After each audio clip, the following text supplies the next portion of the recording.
ঝড় বৃষ্টি তুফান এসব প্রাকৃতিক ঘটনা অনুমান করা বেশ কঠিন, কিন্তু আধুনিক প্রযুক্তির সহায়তায় বর্তমানে আবহাওয়ার অবস্থা অনুমান করা অনেকটাই সহজ হয়েছে। এই প্রযুক্তি ব্যবহার করে বাংলাদেশ আবহাওয়া অধিদপ্তর জানিয়েছেন নতুন দুঃসংবাদ। আবারও বাংলাদেশের দিকে আসছে নতুন একটি নিম্নচাপ, যার ফলে হতে পারে বন্যাও। আবহাওয়া নিয়ে আরো খুঁটিনাটি জানাচ্ছেন ইশতিয়াক হোসেন। প্রকৃতি ও দুর্যোগের নীরব ভাষা, বৃষ্টি, মেঘ, তাপ আর নদীর উত্তাল ঢেউ। কিন্তু প্রাকৃতিক দুর্যোগের এই ভাষাকে অনুবাদ করে কবে কোথায় কি ঘটতে পারে তা জানায় আবহাওয়া অধিদপ্তর।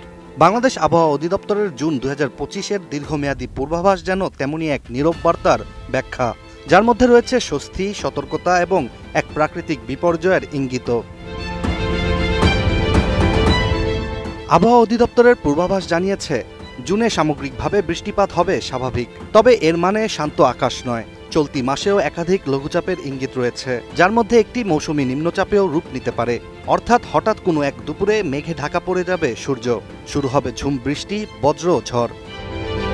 বিশ্বমানের থার্মিক্স রড, সালাম স্টিল থার্মিক্স, দেশের একমাত্র থার্মিক্স রড। নিম্নচাপ ও বৃষ্টির মধ্যেই আবার তাপপ্রবাহের আশঙ্কাও রয়েছে চলতি মাসেই, যেখানে জুনে দেশের কিছু এলাকায় বয়ে যেতে পারে বেশ কয়েকটি মৃদু থেকে মাঝারি তাপপ্রবাহ। তখন তাপমাত্রা স্বাভাবিকের চেয়েও কিছুটা বেশি থাকার সম্ভাবনা রয়েছে। এদিকে আবহাওয়া অফিসের তথ্যমতে দেশের উত্তর, উত্তর পূর্ব ও দক্ষিণ পূর্বাঞ্চলের নদ নদীগুলো এ মাসে শান্ত থাকলেও অতিবৃষ্টির প্রভাবে অস্থায়ীভাবে বাড়তে পারে পানি, যার ফলে অনেক অঞ্চলেই স্বল্পমেয়াদী বন্যার আশঙ্কাও করা হচ্ছে।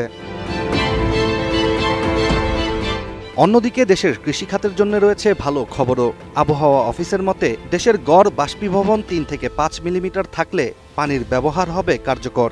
ফলে এপ্রিল থেকে মেতে যে সকল চাষিরা শুষ্কতা দেখেছেন, তারা জুনে প্রয়োজনের চেয়ে বেশি পানি পেতে পারেন।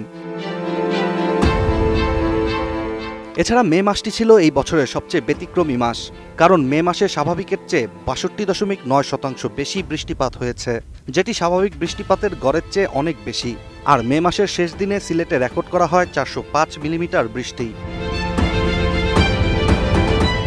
আবহাওয়া অফিসের দেয়া পূর্বাভাস অনুযায়ী জুন মাসে গরম ও বৃষ্টির এক ব্যতিক্রমী পরিবেশ বিরাজ করবে দেশ জুড়ে। ফলে সবাইকে বৃষ্টি, তাপ, নদী ও বাতাসের মিশ্রিত একটি ভিন্ন আবহাওয়ার জন্য প্রস্তুতি রাখার কথাই বলছেন বিশ্লেষকরা। Ishtiaq Hossain, ATN news.